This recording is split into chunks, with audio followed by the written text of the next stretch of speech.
Hello बच्चों, अभिषेक की study में आप सभी का स्वागत है, वंदन है, अभिनंदन है।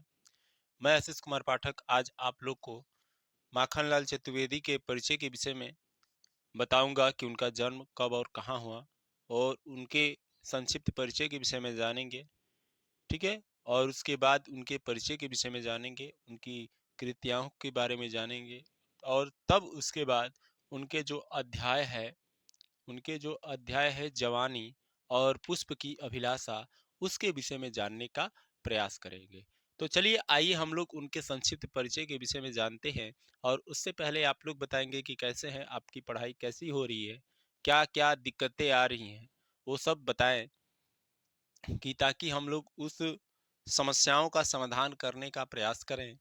ठीक है। तो आप लोग इसी तरह से जुड़ते रहें अभिषेक स्टडी जोन पर, ताकि हम लोग भी बहुत उत्साहित हो और जल्दी जितना जल्दी हो सके उतना हम लोग का जैसे लंबा परिवार होगा ऑनलाइन के क्षेत्र में, उतना ही और ही अच्छा होगा और ही बहुत अच्छे से प्रोग्रेस होगा हम लोगों में, आप लोगों में। और पढ़ाई हमारी इससे भी और अच्छे से अच्छे पढ़ाने का हम लोग प्रयास करेंगे। कि देखिए, वादा तो नहीं किया जा सकता है, क्योंकि वादा पूरा नहीं होता है। कोशिश अवश्य करेंगे कि एक अच्छे लेवल के अध्यापक बने, एक अच्छे मित्र बने, एक अच्छे सखा बने, कि ताकि एक एक भी क्वेश्चन का प्रश्न इधर उधर सॉरी एक भी प्रश्न का इधर उधर से कहीं से भी आ जाए, आप उसका आसानी से उसका उत्तर दे दें और आपको अच्छा नंबर प्राप्त हो जाए। तो मैं पुनः स्वागत करता हूं, वंदन करता हूं, अभिनंदन करता हूं। आइए हम लोग अपना पढ़ाई आरंभ करते हैं और जानते हैं और समझते हैं कि माखनलाल चतुर्वेदी का जन्म कब और कहाँ हुआ, इनकी क्या विशेषताएं रहीं, इनके माता पिता का नाम क्या है और इनके जन्म स्थान के संबंधित में क्या क्या बातें हैं, उसे जानने का प्रयास करते हैं। तो संक्षिप्त परिचय में हम लोग जानेंगे माखनलाल चतुर्वेदी का माखनलाल चतुर्वेदी के जन्म के विषय में। तो 4 अप्रैल सन 1889 ईस्वी में इनका जन्म हुआ था। और इनके पिता का नाम बताएं तो इनके पिता का नाम पंडित नंदलाल चतुर्वेदी था। और जो इनका जन्म स्थान है वह होशंगाबाद में बावई बावई होशंगाबाद उत्तर प्रदेश नहीं, मध्य प्रदेश में हुआ था। ठीक है। बावई होशंगाबाद पोस्ट है, हमें लग रहा है, या जिला हो सकता है। और ये मध्य प्रदेश में हुआ था। और इनके पिताजी का जो नाम था पंडित नंदलाल चतुर्वेदी था।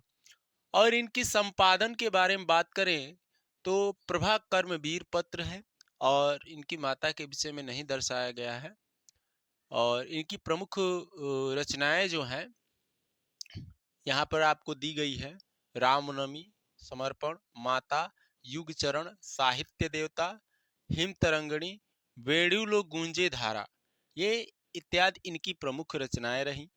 और इनकी भाषा में बात करें तो इनकी भाषा सरल और प्रभावपूर्ण खड़ी खड़ी बोली है।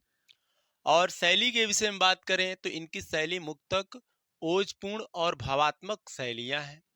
और इनकी मृत्यु के विषय में बात करें कि इनकी मृत्यु कब हुआ, तो इनकी मृत्यु 30 जनवरी सन 1968 ईस्वी में इनकी मृत्यु हो गई। 30 जनवरी सन 1968 ईस्वी में इनकी क्या हो गई, मृत्यु हो गई। ठीक है।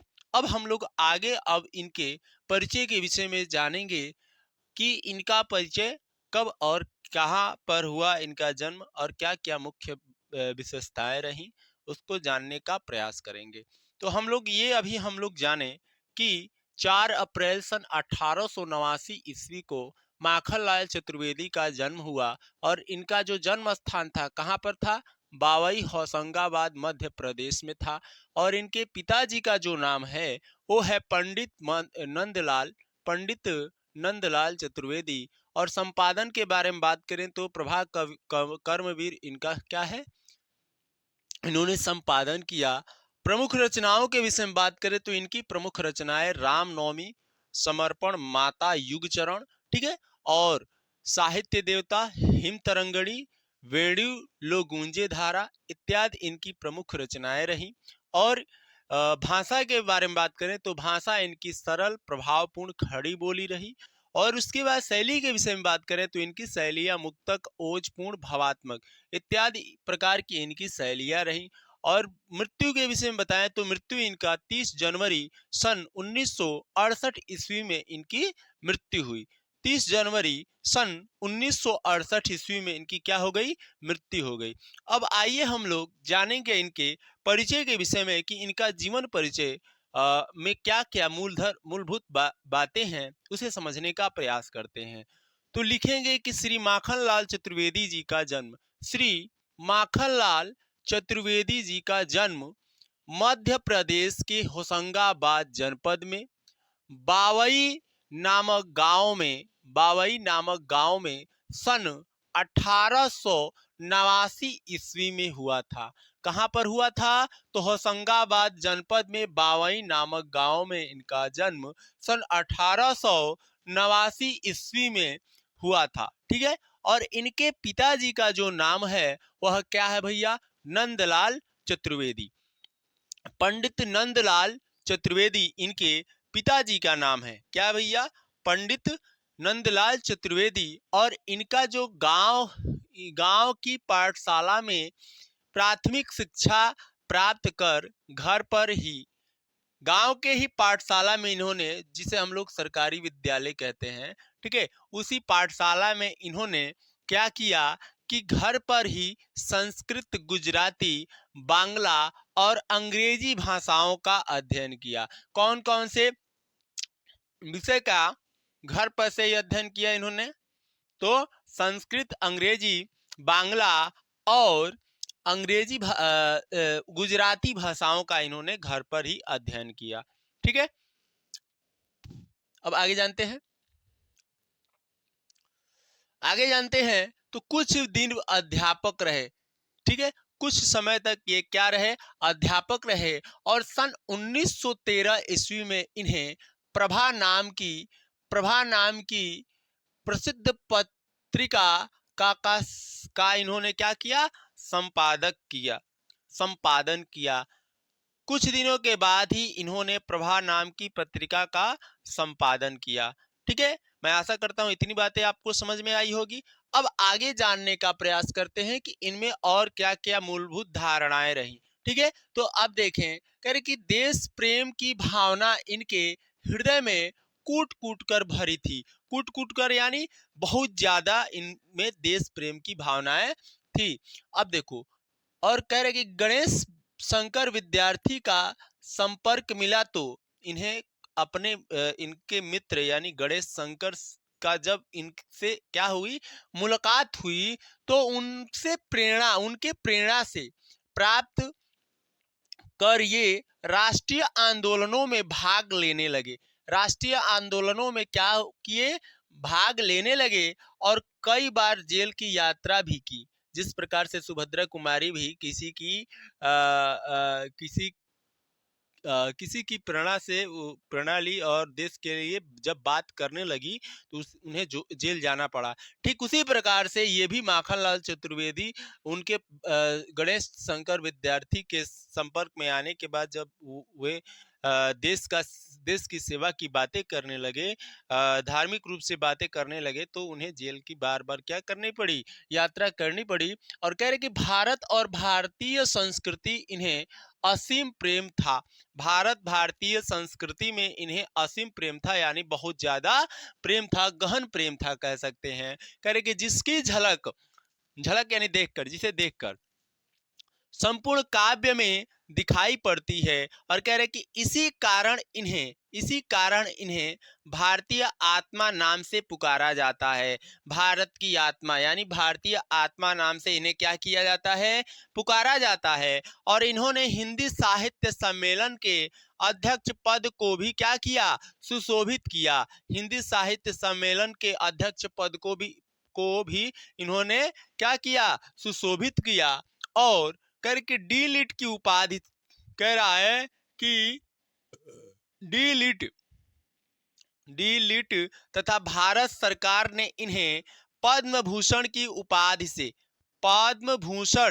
पद्म भूषण की उपाधि से क्या किया, अलंकृत किया, और सन 1968 ईस्वी में इनका परलोकवास हो गया। कह रहे कि सन 1968 ईस्वी में ही इनका क्या हो गया, परलोकवास हो गया। अब आगे जानते हैं और जानने का प्रयास करते हैं कि क्या बातें हैं। और इनकी प्रमुख कृतियों के विषय में बात करें तो इनकी प्रमुख कृति है हिम तरंगड़ी, रामनवमी, युगचरण, समर्पण, हिम किराटनी तथा वेणुलो गूंजे धारा, वेणुलो गूंजे धारा। ठीक है, ये इत्यादि प्रकार की इनकी क्या रही, प्रमुख कृतियां रही, रचनाएं रही। ठीक है, इतनी बातें आप लोग जाने। यहाँ से अगर कहीं भी कोई भी विद्यार्थी को अभी तक समझ में नहीं आया है कि माखनलाल चतुर्वेदी के बारे में और कुछ भी धारणाएं हैं तो कमेंट सेक्शन में मेंशन करेंगे कि सर हमको ये चीजें समझ में नहीं आई है, ये बातें हम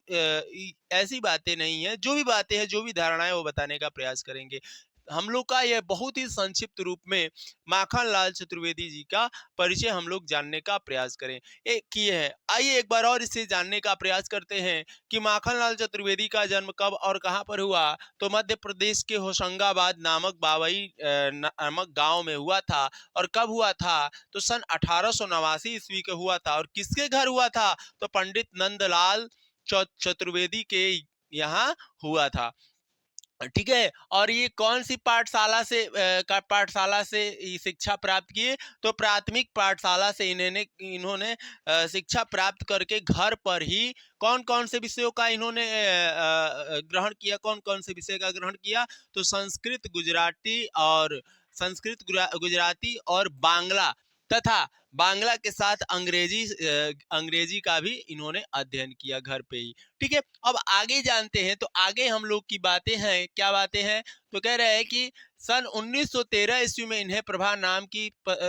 इन्होंने सन 1913 ईस्वी में प्रभा नाम की पत्रिका का क्या किया, संपादन किया। ठीक है, और देश प्रेम की भावना इनके हृदय में कूट कूट कर क्या थी, भरी थी। किसके संपर्क में आने से ये देश सेवा में लग गए, तो गणेश शंकर नाम के विद्यार्थी के संपर्क में आने के बाद ये क्या हो गए, देश सेवा में लग गए, जिसके कारण इन्हें कई बार जेल की यात्राएं भी करनी पड़ी। ठीक है, मैं आशा करता हूं कि ये चीजें आपको बहुत ही अच्छे से समझ में आई होगी। ये रही इनकी रचनाएं, इसे बहुत ही अच्छे से आप लोग पढ़ लीजिएगा।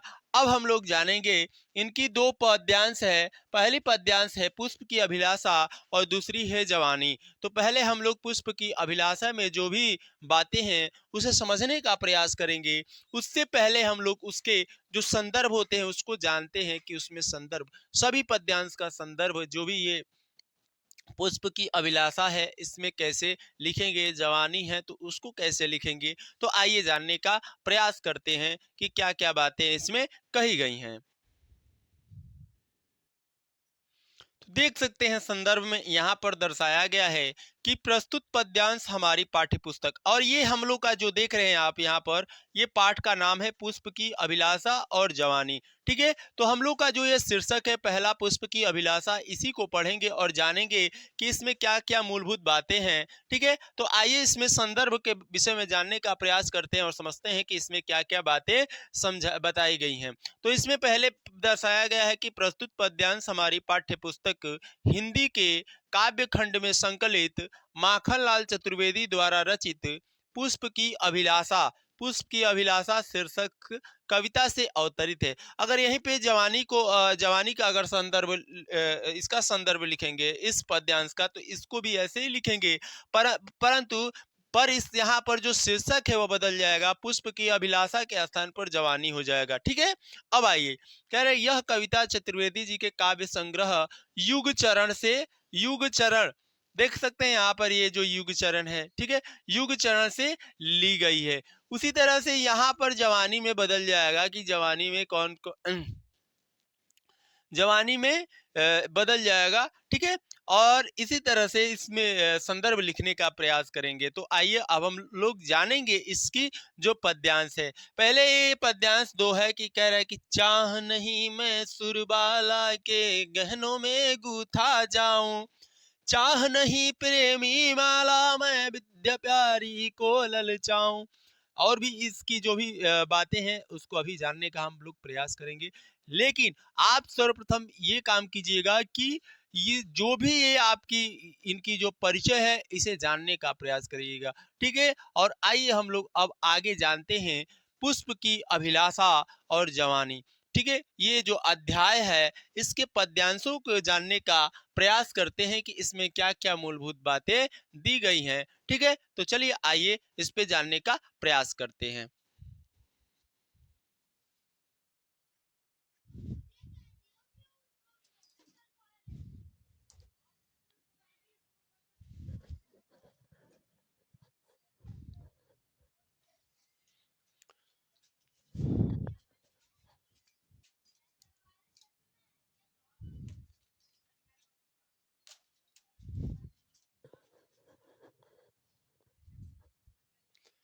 हेलो बच्चों, कैसे हैं आप सभी? क्या हाल चाल है आप सभी का? कैसे हो रही है आप सबकी पढ़ाई?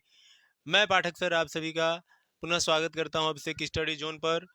और हम लोग आज जानेंगे जो हम लोग अभी अभी अभी पढ़े थे माखनलाल चतुर्वेदी के परिचय के विषय में।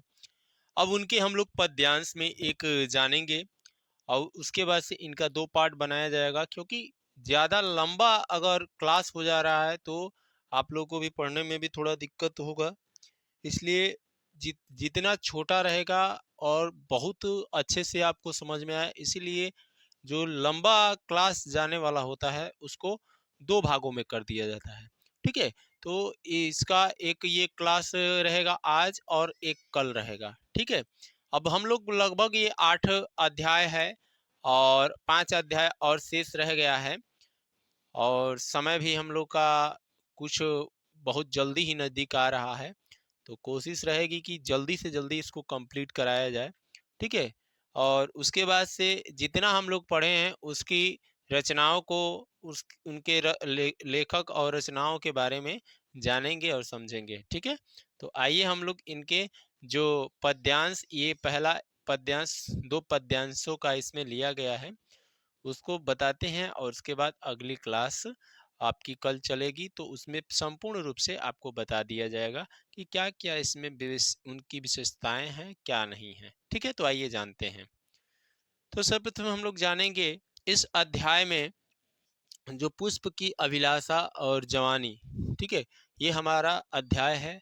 और किसके द्वारा रचित है? तो माखनलाल चतुर्वेदी जी के द्वारा रचित है। मैं आपसे एक बात बताना चाहता हूँ कि देखिए, बहुत से बच्चे ये सोच रहे होंगे कि क्या सर बोर्ड में ऐसे ही लिखना है? तो नहीं, बेशक मैं कहूँगा कि ऐसे नहीं लिखना है, ठीक है। मैं पहले क्लास आरंभ किया था तभी मैं बताया था कि किस प्रकार से कैसे लिखना है। मैं यथार्थ समझाने के लिए यहाँ पर व्याख्या दे दे रहा हूँ, नहीं तो अगर मुझे ऐसा रहता तो मैं क्या करता कि डायरेक्ट सभी पद्यांशों का लिख देता और उसके बाद इसका अर्थ बता देता। लेकिन मैं सोचा कि नहीं, उसके अर्थ को भी बताया जाए और बच्चों को समझाया जाए कि किस प्रकार से उन्हें व्याख्या लिखना है पेपर में, ठीक है। ये नहीं कि ऐसे आप लोग पेपर में लिखेंगे। क्या होगा कि आपका जो यहाँ पर जैसे ये पद्यांश दिया है उसमें इसको संकेत दर्शाएंगे, संकेत के बाद आपका संदर्भ रहेगा, संदर्भ के बाद प्रसंग रहेगी और प्रसंग की बाद व्याख्या रहेगी, ठीक है। तब हम लोग अच्छे से लिखेंगे। इस विषय में मैं पहले क्लास, आप लोग अगर कोई नहीं देखा होगा तो आप देख सकते हैं। मैं संक्षेपीकरण करने के लिए इस तरह से मैं बता रहा हूं कि कम समय में अधिक आप लोग को वो चीज मिल जाए जो आपकी जरूरत है। तो आइए हम लोग जानते हैं और समझते हैं। कह रहा है यहाँ पर पुष्प की अभिलाषा की बात कही गई है। पुष्प की यह इच्छा होती है कि मुझे इस प्रकार से अनर्गल देवी देवताओं पर ऐसे फेंक दें, ऐसे रास्ते में गिरा दें, तोड़कर इधर उधर फेंक देते हैं, व्यर्थ में हमारा अपमान कर रहे हैं। अगर आपको मुझे चढ़ाना भी है तो वहां पर चढ़ाएं जहां पर कोई व्यक्ति देश के लिए योगदान किया है, शहीद हो गया है, कोई सैनिक सीमा पर शहीद हो गया है, कोई देश हित में कार्य किया है और वह शहीद हो गया है, ठीक है। जो देश की सुरक्षा के लिए हर प्रकार की रणनीतियां बनाता है, वह उनके चरणों में हमें अर्पित किया जाए, हमें चढ़ाया जाए, ना कि क्या किया जाए कि फालतू के इधर उधर फेंकने का प्रयास किया जाए। ठीक है, यही बात पुष्प की अभिलाषा में हम लोग जानेंगे कि पुष्प की अभिलाषा यानी पुष्प की इच्छा। ठीक है, पुष्प की इच्छा इसमें पुष्प की इच्छा के बारे में बताया गया है कि पुष्प की इच्छा क्या है। ठीक है, तो आइए जानते हैं और समझते हैं। कहता है कि चाह नहीं मैं सुरबा लाके गहनों में गूथा जाऊं, चाह नहीं प्रेमी माला मैं विंध्य प्यारी को ललचाऊं, चाह नहीं सम्राटों के सौ पर है हे हरि डाला जाऊं, चाह नहीं देवों के सिर पर चढ़ू भाग्य पर इठलाऊं। अर्थात इसका कहने का तात्पर्य क्या है, इसको संक्षिप्त रूप में समझिए। तो ये पुष्प कहता है, फूल कहता है कि मुझे किसी प्रकार का यह चाह नहीं है, यह आवश्यकता नहीं है कि मैं क्या करूं कि किसी माले के रूप में गुथा जाऊं और हरि के गले में लटकाया जाऊं या किसी के गले में लटकाया जाऊं। मुझे मुझे यह आवश्यकता नहीं है कि मैं किसी के प्रेम प्रसंग में प्रयोग किया जाऊं, मैं किसी के विवाह में उसके माले के रूप में गूथा जाऊं। फिर कहता है कि चाह नहीं सम्राटों के सौ पर, यानी मैं नहीं चाहता हूं कि कोई राजा महाराजा के सिर पर हमारे हमारा उनके ऊपर छिड़का जाए। ठीक है, मैं नहीं चाहता हूं। फिर कह रहे कि चाह नहीं देवों के सिर पर चंदू भाग्य पर इठलाऊं, यानी मैं नहीं चाहता हूं कि किसी भी देवी देवताओं के सिर पर मुझे अर्पित किया जाए। ठीक है, और कहना क्या चाहता है उसके आगे एक पंक्ति है कि मुझे तोड़ लेना वनमाली उस पथ में देना फेंक, हे वनमाली। पुष्प कहता है कि हे माली, तू मुझे वहां पर फेंक देना, मुझे वहां पर रख देना जहां पर, यानी कि मातृभूमि पर शीश चढ़ाने, यानी मातृभूमि की सेवा करते करते लड़ते लड़ते वह बलिदान युवक शहीद हो गया, वह सैनिक शहीद हो गया, उस राह में तू मुझे फेंक देना। ठीक है, उसे मैं व्यर्थ नहीं समझूंगा। जिस पथ जावे वीर अनेक, जिस पथ पर अनेक वीर जा रहे हैं उस राह में तू मुझे क्या कर देना, फेंक देना। ठीक है, यही इसकी बात है और यही हम लोग समझेंगे, इसी के विषय में चर्चा करेंगे। तो आइए हम लोग व्याख्या के माध्यम से समझते हैं कि पुष्प वाकई कह क्या रहा है।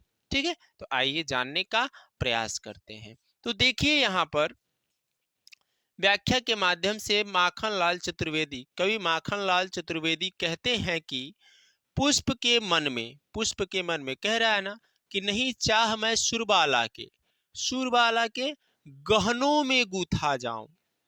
कह रहा है कि मैं नहीं चाहता हूं, सुरबाला या क्या क्या सुरबाला माने देवकन्या। कह रहे कि मैं नहीं चाहता हूं कि किसी देव कन्या के आभूषणों में गुथकर सुख प्राप्त करूं। मैं नहीं चाहता हूं कि किसी भी देव कन्या के आभूषणों में गुथकर क्या करूं, सुख को प्राप्त करूं। वही कह रहा है कि चाह नहीं मैं सुरबा लाके गहनों में गुथा जाऊं। अर्थात कह रहा है यहाँ पर कवि कि मैं नहीं चाहता हूं कि मैं किसी देव कन्या के गले में माला का रूप बन करके सुख प्राप्त करूं। ठीक है, अब उसके बाद से कह रहा है कि चाह नहीं प्रेमी माला में विंध्य विंध्य प्यारी को ललचाऊं, यानी कह रहा है कि मैं नहीं चाहता हूं कि किसी प्रेमी के, नहीं चाहता हूं कि मैं किसी प्रेमी के गले का हार बनूं। ठीक है, मैं नहीं चाहता हूं कि मैं क्या करूं, कह रहे कि चाह नहीं प्रेमी माला बिंद प्यारी को ललचाऊं। मैं नहीं चाहता हूं कि किसी प्रेमी के लिए, प्रेमिका के लिए क्या करूं, अपना सर्वस्व त्याग करूं। ठीक है, यही कह रहा है। अब देखो आगे कह रहे हैं कि चाह नहीं सम्राटों के सौ पर, सम्राटों के सौ यानी राजा महाराजा की बात कर रहा है। कह रहे कि मैं नहीं चाहता हूं कि न मैं महामहिम सम्राटों के शवों पर चढ़ाया जाकर राजकीय सम्मान पाना चाहता हूं। यानी मैं नहीं चाहता हूं कि मैं राजकीय सम्राटों के, देखिए यहाँ पर आप देख सकते हैं, यहाँ तो देव कन्या की बात हो गई, आभूषणों को गूंथ कर सुख प्राप्त करूं। ठीक है, अब यहाँ पर कह रहे कि न मैं महामहिम सम्राटों के शवों पर चढ़ाया जाकर, ठीक है, चढ़ाया जाए, या राजकीय सम्मान क्या हो चाहता हूं, मैं राजकीय सम्मान नहीं चाहता हूं। कह रहे कि न श्रद्धालु भक्तों द्वारा, कह रहे कि न श्रद्धालु भक्तों द्वारा किसी भी देवी देवताओं के मस्तक पर चढ़कर अपने भाग्य, ठीक है, अपने भाग्य पर क्या करूं, अभिमान ही करना चाहता हूं। कह रहा है कि मैं नहीं चाहता हूं कि किसी भी श्रद्धालु भक्तों के द्वारा किसी भी देवी देवताओं के मस्तक पर चढ़ाया जाऊं और अपने को एक अभिमान और अपने को एक गौरवान्वित महसूस करूं। ठीक है, मैं ये सब बातें अनर्गल कार्य क्या करूं, मैं नहीं चाहता हूं। कह रहा है कि इस प्रकार किसी भी सम्मान पुष्प व्यर्थ निरर्थक में मानना है। कह रहे कि इस प्रकार से किसी भी सम्मान पुरुष का, किसी भी सामान्य पुरुष का पुष्प इस तरह से व्यर्थ व्यर्थ मानना जाता है, व्यर्थ मानना है। अब आओ जानते हैं उसका असली शब्द है क्या। कह रहे कि मुझे तोड़ लेना ये वनमाली, हे माली तू मुझे तोड़ ले, ठीक है, हे वनमाली तू मुझे तोड़ ले और उस राह में क्या कर देना, फेंक देना, उस राह में फेंक देना जो मातृभूमि पर शीश चढ़ाने, यानी जो मातृभूमि के लिए अपना सर्वस्व बलिदान दिया हो, तू उस राह में मुझे फेंक देना। करे जिस पथ पर, जिस राह पर अनेक वीर जा रहे हो, जिस राह से अनेक वीर जा रहे हो, तू उस, हे माली तू उस राह पर तू मेरे को क्या कर देना, फेंक देना, तब मैं अपने आप को श्रेष्ठ समझूंगा, मैं अच्छा समझूंगा। ठीक है, आओ समझो। कह रहा है कि पुष्प अपनी अभिलाषा प्रकट करते हुए कहता है कि हे माली तू मुझे तोड़कर उस मार्ग पर, यानी उस राह में फेंक दे, ठीक है, उस राह में फेंक दे जिस मार्ग से होकर देश के वीर जवानों की टोलियां अपनी जन्मभूमि की रक्षा के लिए, ठीक है, किसके लिए, अपनी जन्मभूमि की रक्षा के लिए अपने प्राणों की आहुतियां देने के लिए जाएं। इस प्रकार पुष्प बलिदान मार्ग में स्वयं को अर्पित किए जाने में ही सुख का अनुभव करता है। ठीक है, पुष्प तब सुख का अनुभव करता है जब कोई भी प्राणी हो, चाहे वो सेना में भर्ती हो ना हो, ठीक है, उससे कोई मतलब नहीं है, बस वह व्यक्ति राष्ट्र के लिए कार्य करने वाला होना चाहिए। तब यह पुष्प कहता है कि मुझे वह व्यक्ति होना चाहिए जो वीर हो, अपनी देश की रक्षा के लिए अपने प्राणों की भी बलि लगा दे, तन धन मन से किसी प्रकार से। मैं उसके लिए प्रिय, मैं वो हमारे लिए प्रिय है, और वो जिस राह से वो गुजरे तो उसके कदमों में मुझे क्या कर दे, बिछा दे, मैं तभी सुख का अनुभव करूंगा, तभी सुख का अनुभूति करूंगा और तभी मैं प्रसन्न रहूंगा। यही बात पुष्प कहना चाहता है। मैं आशा करता हूं कि आप लोग को यह अध्याय बहुत ही अच्छे से समझ में आया होगा। अब हम लोग आगे जो पढ़ना है, हम लोग कल पार्ट 2 में पढ़ेंगे जवानी। ठीक है, जवानी यह हमारा पार्ट 2 रहेगा। उसमें समझने का प्रयास करेंगे कि क्या क्या मूलभूत धारणाएं हैं, क्या क्या विशेष रूप से बातें हैं, उसे जानने का प्रयास करेंगे और समझेंगे कि क्या क्या मूलभूत धारणाएं रही हैं। ठीक है, जो भी विद्यार्थी को अगर कहीं से भी अगर इसमें दिक्कत हो रही है, वो कमेंट सेक्शन में दर्शाएंगे कि क्या बातें हैं जो उन्हें समझ में नहीं आई है। ठीक है, तो आइए हम लोग, ठीक है, आइए हम लोग मिलते हैं अगले क्लास में। तब तक के लिए आप लोग इसी तरह से जुड़ते रहे अभिषेक स्टडी जोन पर। फिर से मैं आपका पुनः स्वागत करता हूं। आज बसंत पंचमी के शुभ अवसर पे मैं आप सभी का अभिवादन करता हूं कि आप लोग का ज्ञान उसी तरह से विकास करे जिस तरह से समुद्र विकसित होता है, नदियां तालाब विकसित होते हैं, अनेक प्रकार के जीव जंतु में विकास होता है। आप अच्छे से अच्छे ज्ञान प्राप्त करने में कामयाब हो, मैं यही चाहता हूँ। ठीक है, तो आप लोग के साथ मैं मिलता हूँ कल अगले अगले शाम को। आप लोग के लिए अच्छी क्लास प्रदान करने का प्रयास करेंगे। ठीक है, तब तक इसी तरह से जुड़ते रहे अभिषेक स्टडी जोन पर। मैं पुनः आपका अभिवादन करता हूँ, वंदन करता हूँ। धन्यवाद। फिर से मिलते हैं अगली क्लास में। राधे राधे, राधे कृष्णा, जय श्री राम, माँ जय माँ भारती।